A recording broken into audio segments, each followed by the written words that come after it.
Yes, ladies and gentlemen, ngo mumeze mute rero byifashe bitse. Iyi ni Hozaho TV.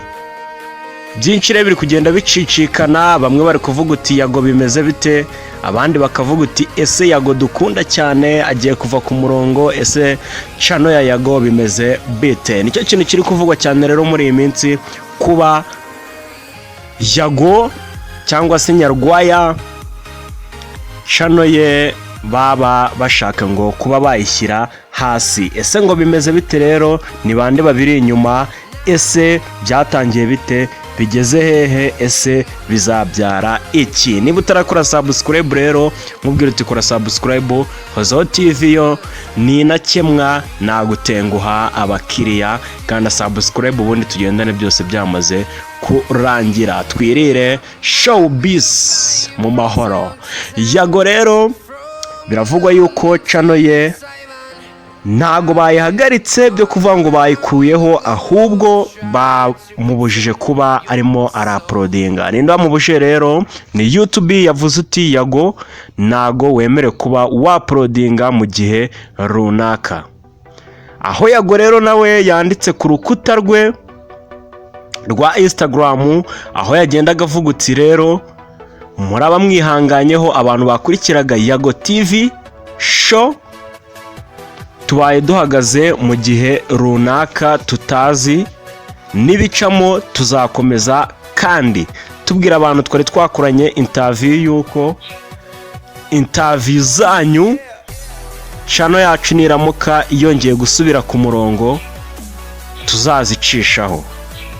Benshi rero baribaza ngo ese Yago birimo biragenda bite ko channel ye barimo barayifunga, ese Yago yaba yarakoze iki, byifashe bite? Ni ibibazo byinshi rero abanyarwanda barimo baragenda bibaza. Gusa Hozaho TV day to day, we are here for you. Reka byose tubinyuremo tubabwire ngo byifashe gutya na gutya, bimeze gutya na gutya. Ikibazo cya mbere ushobora kuba wakibaza kano kanya, ushobora kuba wakibaza ikibazo ukavuga uti ese birashoboka yuko Yago channel ye yakurwaho burundu ntizongere kugarukaho, ntituzongere kuyibona? Ahangahe igisubizo naguhereza, yego rwose birashoboka yuko yavaho burundu ntuzongere no kuyibona. Gusa ukuri guca mu ziko ni gushye. Reka dutegereze turebe aho bishya bishyira, turebe ese biragana he. Ikindi kibazo rero hano ushobora guhita wibaza nk'umufanizi wa Yago, cyangwa se niba uri umufanizi w'ayandi macano agiye atandukanye, ushobora kuba wakibaza uti ese umuntu wakoze cyangwa se waripotinze Yago kuri YouTube bakaba baravuze uti channel yawe tubaye tuyihagaritse by'agateganyo, ese uwo muntu kuki? Ushobora kwibaza uti kuki atajyanye ikirego muri RIB, akaba arajyanye ikibazo kuri YouTube? Kandi hano byarashobokaga yuko uyu muntu yari kuvuga uti ngiye ikirego cyanjye reka njyane kuri YouTube, kuri RIB, noneho RIB ibashe kubikurikirana, ibashe kudukemurira ibibazo byanjye na Yago. Biravugwa yuko rero Yago uwo muntu arimo aramushinja kuba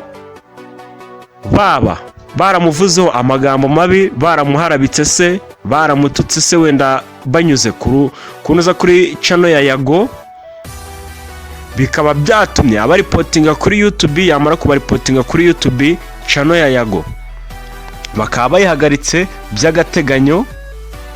Rero ahangaha niyo mpamvu ushobora kwibaza uti kuki uyu muntu atajyanye ikirego kuri RIB, akaba yahise atanga report kuri YouTube. Ubundi ahangaha ikintu dushobora kuba twakubwira cyo ni kimwe gusa, nuko YouTube igira icyo bita guideline, community guideline.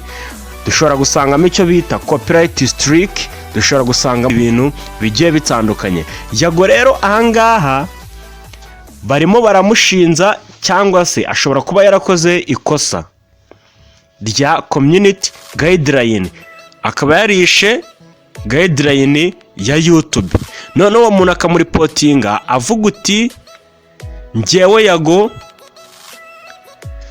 binyuze kuri channel ye, yagashobora kuba atari we wabivuze, ariko hakagira undi muntu uza wenda kuri channel ye akaba yavuga undi muntu w'ahandi nabi, none uwo muntu w'ahandi nabi akaba yavuga uti njyewe ngiye kuripotinga Yago. Yes, tubyumvikaneho neza.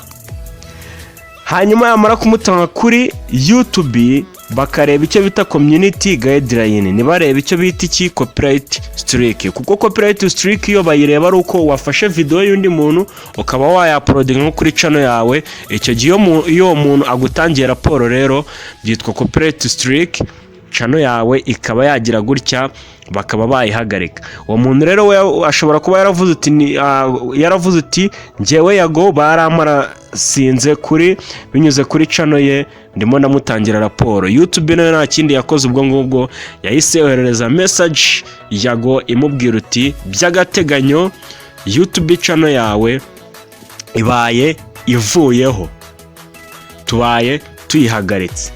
Yes right, harimo harashyirwa rero abantu benshi mu majwi bagiye batandukanye, murabizi inkuru hari abenshi baravugwa n'ibyahe byose bakagenda babizana. Gusa reka tukubwire ngo abantu bari gushyirwa mu majwi cyane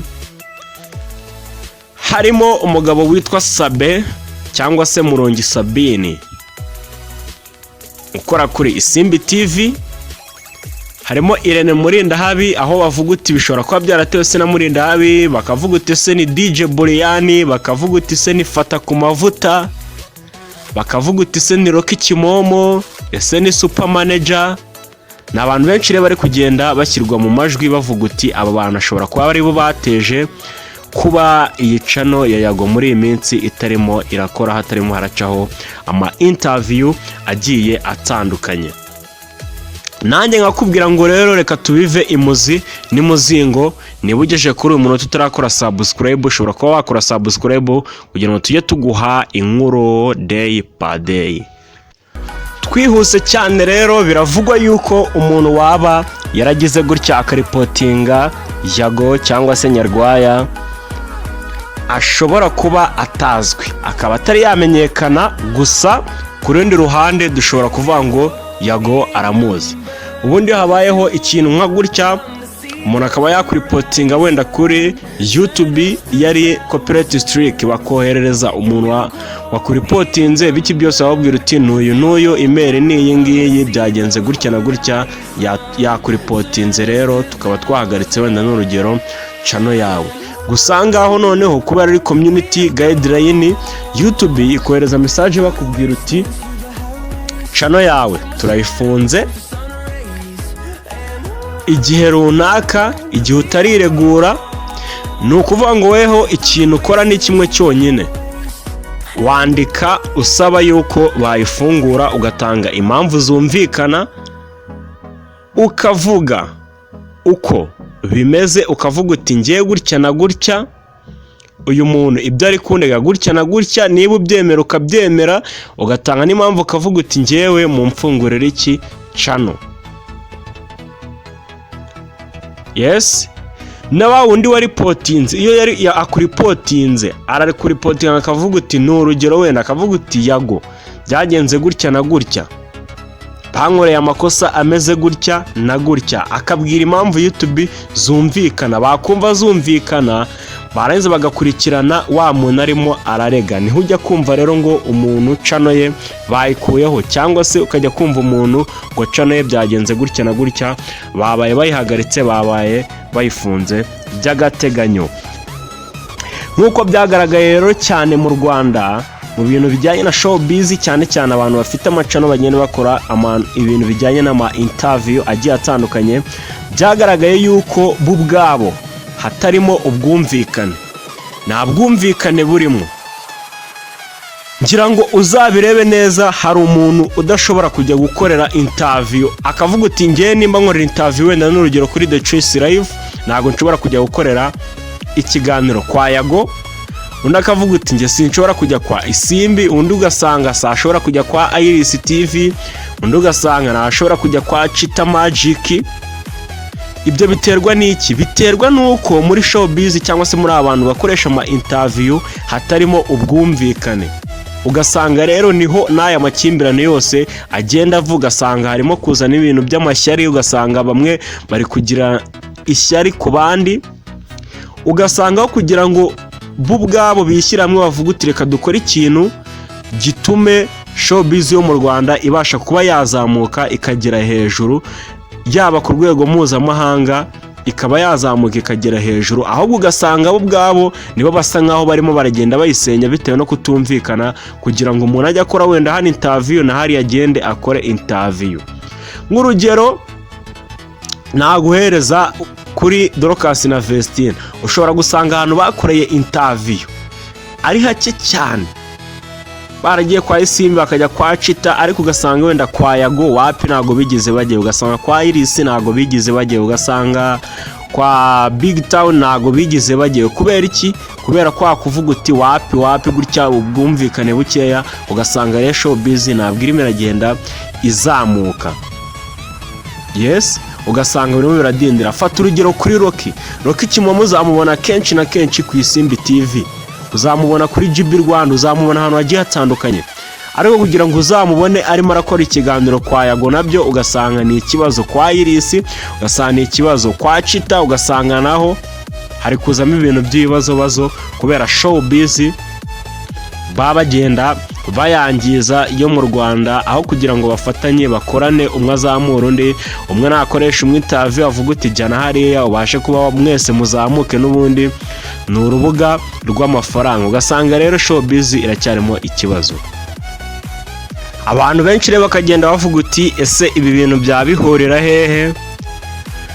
Dore yuko ejo bundi nabwo wasangaga ari amakimbirane hagati ya Yago Irene ndetse na Nuza Philipita, nawe bagenda bamushyira mu majwi, ndetse na Murungi Sabine, aho bagendaga bavuga uti ibi bintu ntabwo ari sawa, bagenda bapfa abantu baza gukora interview, aba interviewer, ugasanga rero ntabwo birimo biragenda neza, bakavuga uti ahantu nyamara harimo amakimbirane, none dore bitangiye kuzamo no gufunga ibintu by'amacano. Kandi ibi bintu ugasanga kuba umuntu yavuga uti njyewe ngiye kuripotinga iyi YouTube channel we bayifunga, njyewe numva atari cyo gisubizo ku giti cyanjye, ahubwo we yakagiye akareba uwo muntu niba byaranabayeho, niba wenda baramututse se cyangwa se byaragenze gutya, kavuga uti twicare tuganire nk'abantu b'abagabo, bakaba babasha kuganira bakabikemura kugira ngo birinde amakimbirane, kugira ngo na showbiz yo mu Rwanda ibashe kuba yagira gutya ikaba yazamuka.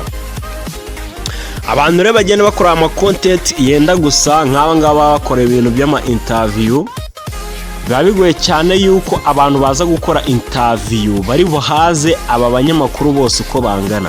Rero ugasanga umunyamakuru umwe n'umwe ugasanga afite abantu akoresha interview inshuro nyinshi kurenza abandi. Ni urugero wenda fata ya Kamwana, ugasanga wenda ari bujye kuri Iris TV, ugasanga arimo arakora ibiganiro bigiye bitandukanye, ugasanga arimo aragenda akora ibiganiro buri munsi, umunsi ku wundi agenda atanga ibiganiro.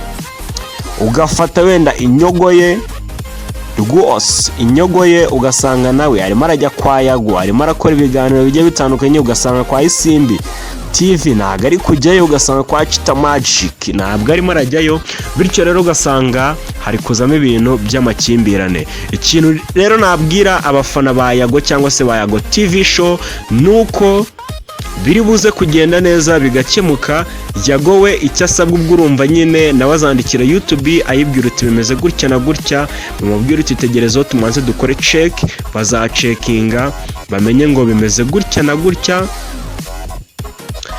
ibintu byose bizabashe gusubira ku murongo, cano ibasha kuba yagaruka ku murongo. Gusa nubwo yagaruka ibintu by'amakimbirane birimo n'ubundi nta hantu byazabageza, ahubwo bagakwiye kwicara ubwabo bakavuga uti dukora content zimwe, reka tubigenze gutya na gutya kugira ngo showbiz yo mu Rwanda ibashe kuba yagenda izamuka. Nkubwira uti niba utarakora subscribe kuri Hozaho TV, kora subscribe kugira ngo tujye tukugezaho inkuru ku yindi, umunsi ku wundi, day by day. Nkubwira uti Georgius Wesome, Hozaho TV, Yago TV, Chita Magic, Isimbi TV, Rocky Kimomo, DJ Brian, super manager. Hozaho TV subscribe, ciao ciao.